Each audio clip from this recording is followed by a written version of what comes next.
तो मध्य प्रदेश का गुना, जहां से बीजेपी की तरफ से इस बार ज्योतिरादित्य सिंधिया को चुनाव मैदान में उतारा गया है, उन्हीं के लिए प्रचार करते हुए अमित शाह को आप सुन रहे थे। और अब आज सेकंड फेज के लिए जो वोटिंग हो रही है, जल्दी जल्दी उसकी ग्राउंड रिपोर्ट में आप तक पहुंचाऊंगी। हमारे तमाम सहयोगी इस वक्त हमारे साथ मौजूद हैं, देख लीजिए आप। मनोज्ञा लोईवाल बंगाल के बलूरघाट से, वीरेश पांडे उत्तर प्रदेश की मथुरा से, मनीष शर्मा राजस्थान के झालावाड़, रविकांत मध्य प्रदेश के सतना से हमारे साथ मौजूद हैं, शशांक बिहार के कटिहार से इस वक्त हमारे साथ मौजूद हैं। मनोज्ञा के पास सबसे पहले आपको लेकर चलते हैं और जरा जानते हैं मनोज्ञा से बलूरघाट में सुबह से अब तक वोटिंग का मिजाज, वोटर का मिजाज क्या नजर आ रहा है मनोज्ञा? देखिए 20% से ज्यादा वोटिंग तो सुबह ही पार कर गई थी, लेकिन इस समय इक्का दुक्का लोग ही आ रहे हैं। तापमान 40 डिग्री पार कर चुका है, इसलिए पोलिंग बूथ पर आपको भीड़ कम दिखेगी। मैं इस समय जहां पर हूं, इस इलाके में फकीरपाड़ा एरिया है जो बालूरघाट इलाके में पड़ता है। यहीं से इस बार सांसद के लिए एक बार फिर से कवायद कर रहे हैं डॉक्टर सुकांत मजूमदार। सुबह से ही कई जगह उनको गर्मा गर्मी में देखा गया, जहां पर बहस कर रहे थे।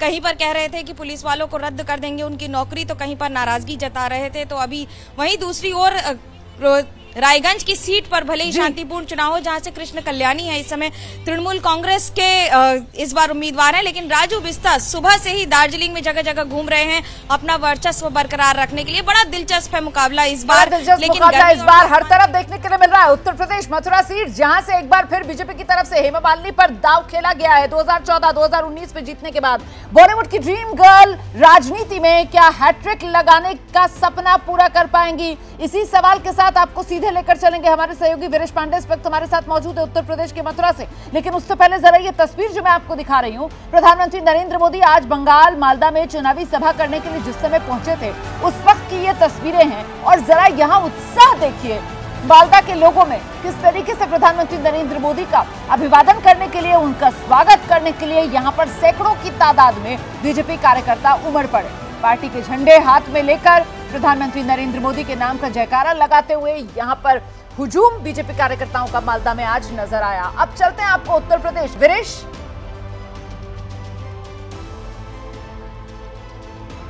देखिए, हेमा मालिनी बहुत आश्वस्त हैं अपनी जीत को लेकर, लेकिन इस जो लोकतंत्र के महापर्व में, यज्ञ में अपनी आहुति देने के लिए जो ये युवा हैं, ये प्रेरित करते हैं मतदाताओं को कि वो आगे बढ़ें और मतदान में बढ़ चढ़कर हिस्सा लें। कोई पुणे से आ गया अपनी नौकरी से छुट्टी लेकर, कोई नोएडा से आ गया, कोई सिंगापुर से आ गया कि हम मतदान करेंगे, और कोई बांके बिहारी का दर्शन करके जल्दी जल्दी आ गया कि भाई हम मतदान करेंगे। और ये फर्स्ट टाइमर वोटर है। तो आप पुणे से आ गई अपनी जॉब में छुट्टी लेकर, तो आप क्या प्रेरित करती हैं, लोगों से क्या कहना चाहती हैं? मेरा भी मुद्दा है for women education and their safety. मैं चाहती हूँ कि लड़कियों के लिए और अच्छे स्कूल्स, अच्छे कॉलेजेस खुले, उनको और अपॉर्चुनिटीज़ मिले और वो नई नई चीज़ें सीखें जो टेक्नोलॉजी यहाँ पर नहीं है, या जो अपॉर्चुनिटीज़ यहाँ पर नहीं है, जो बाहर मिलती हैं, जैसे नोएडा या दिल्ली या बिग सिटीज़ में मिलती हैं, वो यहाँ पर भी उनको मिले। इसीलिए आप आई हैं कि फर्स्ट टाइम वोट करने, कितना एक्साइटेड हैं आप इस पूरे मामले में? काफ़ी एक्साइटेड है हम, मतलब सुबह से बहुत वेट कर रहे थे यहाँ पर आने का। तो जाहिर सी बात है, भाई साहब आप तो नोएडा से चले आए, हालांकि 2 ही घंटे का रास्ता है, लेकिन फर्स्ट टाइम वोट कर रहे हैं आप, तो मुद्दे क्या हैं, किस बात का उत्साह है? मैं 4 साल से नोएडा में हूँ, पहले कॉलेज के लिए, फिर कम जॉब के लिए। बट अगर मुझे नहीं जाना पड़ता, मुझे सारी फैसिलिटीज़ यहीं मिले, नोएडा वाली फैसिलिटीज़, या टियर 3 वाली सिटीज़ में भी टियर 2 जैसा वो माहौल बने, तो मुझे नहीं जाना पड़ेगा फैमिली को छोड़ के। तो मेरा ये मुद्दा है। बिल्कुल, तो ये युवा 2 घंटे के रास्ते पे वो युवा जो वोटर के तौर पर, और इनमें से कुछ तो फर्स्ट टाइम वोटर के तौर पर अपनी अहमियत का एहसास करा रहे हैं इस चुनाव में। जल्दी से आपको राजस्थान झालावाड़ लेकर चलती हूँ। मनीष शर्मा भी पोलिंग बूथ पर मौजूद है, वहां पर वोटर का मिजाज क्या नजर आ रहा है मनीष?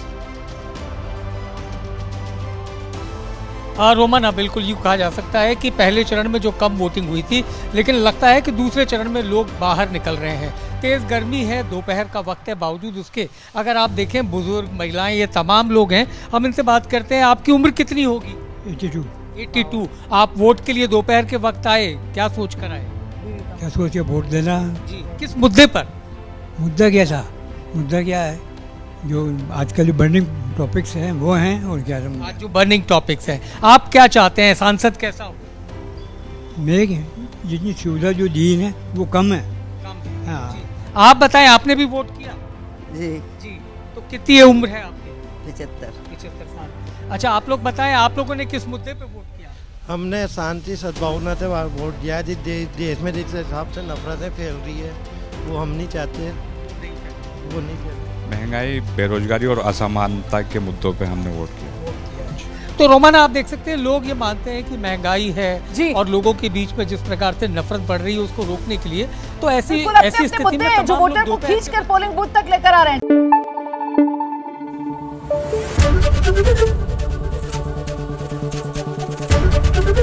एबीपी न्यूज आपको रखे आगे।